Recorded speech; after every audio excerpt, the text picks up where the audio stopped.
Καλωσορίσατε σε ένα ακόμα επεισόδιο του The Antique Society. Στη σημερινή εκπομπή θα σας δείξω μία από τις αγαπημένες μου μάρκες ρολογιών, την πρώτη μου αγάπη στα ρολόγια, τη Seiko. Τους τελευταίους μήνες έχω καταφέρει και έχω μαζέψει με πάρα πολύ επιμονή αλλά και τύχη 6 εντυπωσιακά ρολόγια της δεκαετίας του 60 και 70. Δυστυχώς έχω αποφασίσει να κρατήσω μόνο 2 από αυτά και θα σας το δείξω στο τέλος της εκπομπής.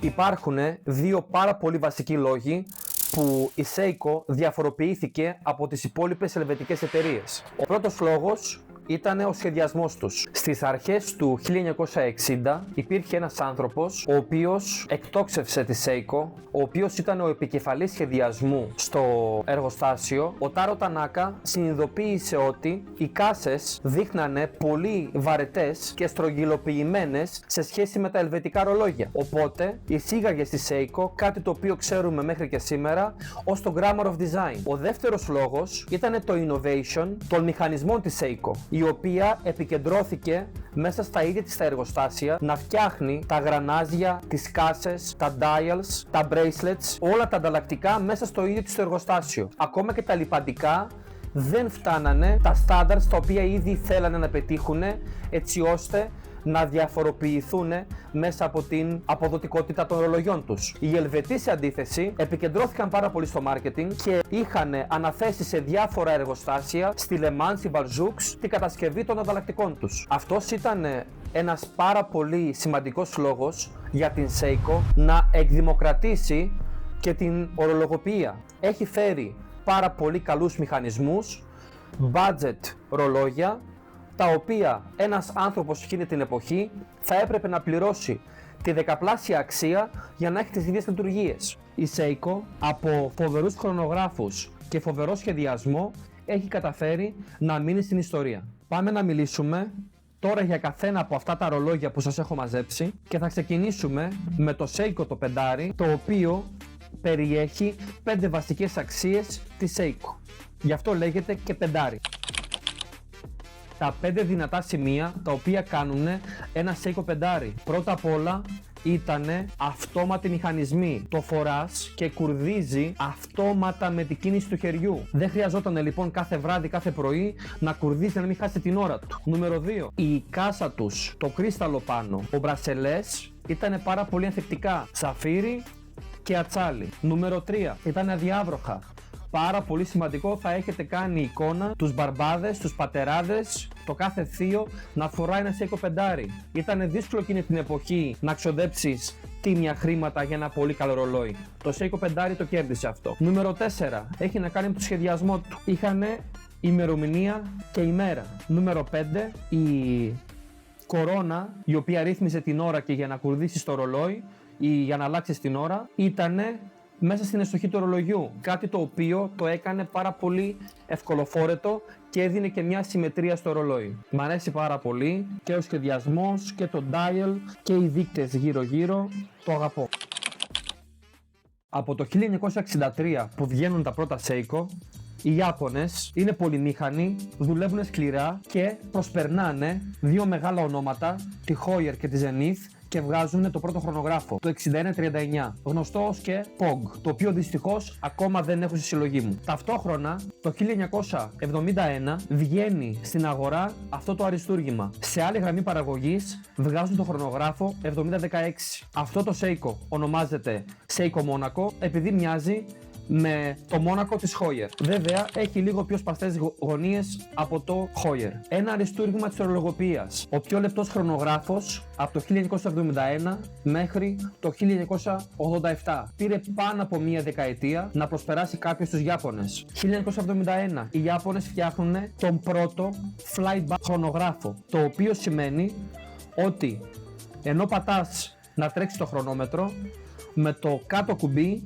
τα δευτερόλεπτα ξαναγυρνάνε και ξαναξεκινάνε μόνα τους. Σε ένα χρονογράφο 6139, άμα το έκανες αυτό, είτε θα συνέβαινε τίποτα ή απλώς θα χάλαγε στο ρολόι. Ημέρα σε 2 γλώσσες, ημερομηνία και όλα παντρεμένα, πάρα πολύ όμορφα, σε μια πάρα πολύ μικρή κάσα, την οποία φορώντας πάνω στο χέρι είναι πάρα πολύ ελαφρύ και άνετο. Το συγκεκριμένο Seiko είναι κατασκευασμένο το 1973 και μπαίνουμε σιγά σιγά πέραν του μηχανισμού, του σχεδιασμού και σε πολύ μικρές λεπτομέρειες, οι οποίες έχουν μεγάλη σημασία για τους συλλέκτες. Με το serial number, μέσα σε μια πλατφόρμα online, ψάχνουμε τους καταλόγους της Seiko και μπορούμε να δούμε πότε κατασκευάστηκε.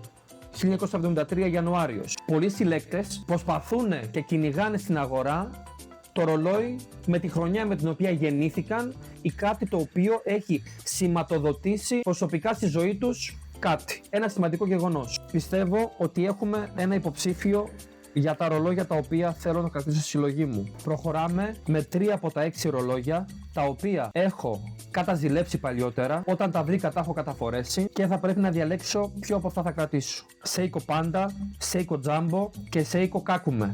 Μα τι κάθομαι και λέω? Ναι, οι συλλέκτες κάνουν ένα φοβερό παιχνίδι με τα Seiko και τους δίνουν nicknames. Θα επιλέξω να φορέσω και να σας δείξω το Seiko Jumbo. Jumbo γιατί είναι μεγάλο, ένα πάρα πολύ μεγάλο dial, χρονογράφος. Εδώ θα δούμε χαρακτηριστικά την πλάκα του ρολογιού, η οποία είναι τόσο όμορφα γυαλισμένη και αντανακλά υπέροχα το φως. Αυτοί οι κίτρινοι δείκτες, η συμμετρία του λογότυπου της Seiko, την ημερομηνία και τα 2 ματάκια πάνω το κάνουν αισθητικά πάρα πολύ όμορφο. Ενώ είναι ένα πάρα πολύ μεγάλο σε διάμετρο ρολόι, ωστόσο όταν το φοράς, οι Ιάπωνες με το φοβερό του σχεδιασμό δεν το κάνουν να το νιώθεις τόσο ογκώδες, τόσο μεγάλο. Θα μπορούσα να πω τώρα στα λεπτομέρεια που το νιώθω κάπως πιο βαρύ από τα άλλα. Να προσθέσω για το Seiko Jumbo ότι το συγκεκριμένο που έχω έχει original bracelet, είναι αγιάλιστο και το dial του, το οποίο είναι ανάγλυφο, έχει βαθιές μεγάλες εσοχές, έχει και ένα σπάνιο χρώμα, το οποίο λέγεται Petroleum. Αρκετά δύσκολο στην αγορά για να βρεθεί σε καλή κατάσταση. Πολύ περήφανος και για αυτό το ρολόι. Πάμε σε Seiko Kakume. Είναι από τη σειρά πια η οποία λέγεται Seiko 5 Sport Speed Timer. Το συγκεκριμένο είναι GDM, Japan Domestic Market. Μια μεγάλη διαφοροποίηση η οποία ακόμα βάζει σε έξαψη τους συλλέκτες είναι ότι επιλέγουν άμα θα βρούνε τις διεθνείς σειρές ή τις σειρές οι οποίες κατασκευάστηκαν μόνο και μόνο για την Ιαπωνία. Εδώ πάρα πολύ περήφανα έχουν GDM με τους κίτρινους δείκτες Seiko Kakume.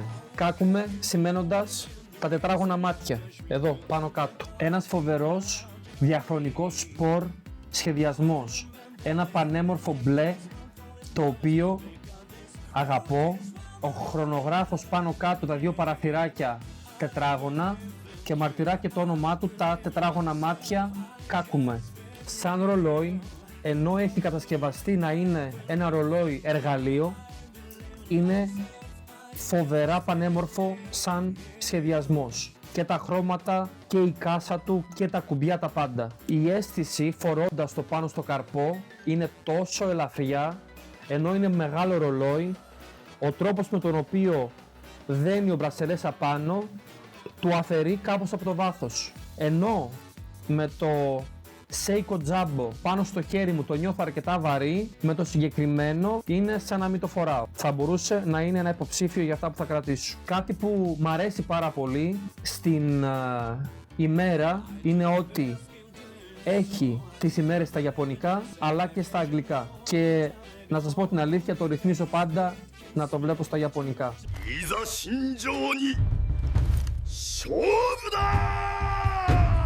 GDM, Japan Domestic Market, το αγαπώ και πάμε στο επόμενο, πάμε σε ένα αδερφάκι του. Seiko Panda, φοβερός σχεδιασμός, πάλι χρονογράφη πάνω κάτω, πανέμορφη κάσα, πανέμορφες γωνίες, αυτό που λέγαμε το The Grammar of Design, έτσι ώστε να αντανακλάει υπέροχα το φως. Κάτι που μου αρέσει στο συγκεκριμένο είναι αυτή η τσογλανιά του φίλου από τον οποίο το αγόρασα, ο οποίος έβαλε δερμάτινο λουράκι. Μ' αρέσει πάρα πολύ η διχρωμία και ότι το κάνει να φαίνεται πάρα πολύ σύγχρονο και πιο κλασικό. Κάτι πάρα πολύ ξεχωριστό σε αυτό το ρολόι είναι το dial του, το οποίο είναι ένα ασημί brush dial, είναι γυαλισμένο, το οποίο κάνει το φως να αντανακλά υπέροχα απάνω του. Και όπως και στο Seiko Jumbo, τα παραθυράκια του χρονογράφου είναι μπλε βαθουλωμένα προς τα μέσα. Αυτή η συμμετρία πραγματικά με ξετρελαίνει, μου αρέσει πάρα πολύ. Δεν χορταίνω να το βλέπω και να το φοράω καθημερινά. Αυτό το vertical brushing που έχει από πάνω το κάνει τόσο chic, τόσο όμορφο, και με τα δύο μπλε παραθυράκια πάνω κάτω τόσο συμμετρικά, νιώθω ότι το κάνει ένα φοβερά designato ρολόι, design piece, δηλαδή πάρα πολύ κλασικό και όμορφο. Δεν χορταίνω να το βλέπω. Και ναι, θα έδινα ένα σημαντικό ποσό για αυτό το ιαπωνέζικο ρολόι για να το φοράω και όχι για κάποιο ελβετικό. Θα μπορούσα να μιλάω ώρες και ώρες για αυτά τα ρολόγια, αλλά πρέπει να φτάσουμε σιγά σιγά και σε ένα τέλος. Ο Βασιλιάς, το ρολόι το οποίο από το 1960 μέχρι τέλη 70 έκανε ένα φοβερό άλμα και ξεπέρασε πραγματικά τους Ελβετούς. Στο διαγωνισμό χρονομετρίας μεταξύ πολλών κατασκευαστών στον κόσμο, οι Ελβετοί χάνουν σε αυτό εδώ. Το Seiko Grand Seiko High Beat 36.000 χτύπη την ώρα. Χτυπάει πιο γρήγορα και από την καρδιά ενός ερωτευμένου. Όπως είπα και στην αρχή, η Seiko παντρεύει μηχανική καινοτομία μαζί με πολύ εντυπωσιακό σχεδιασμό και γράφει ιστορία. Το συγκεκριμένο ρολόι μαζί με το 6145 Caliber και το Grammar of Design του Taro Tanaka είναι η επιτομή της δεκαετίας του 60 της Seiko στα ρολόγια.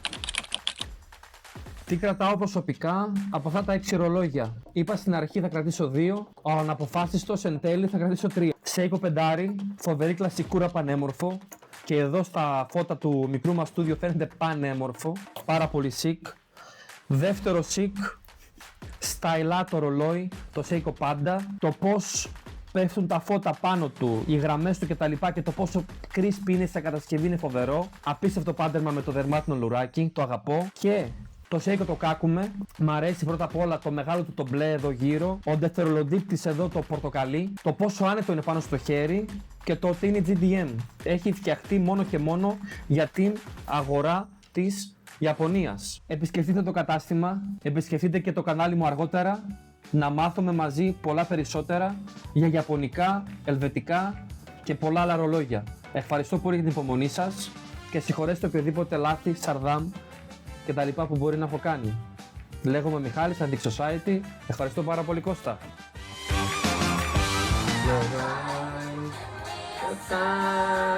Θέλετε, το κοιτάζω. Baby, one more time. Όχι, όχι, έτυχε ρε.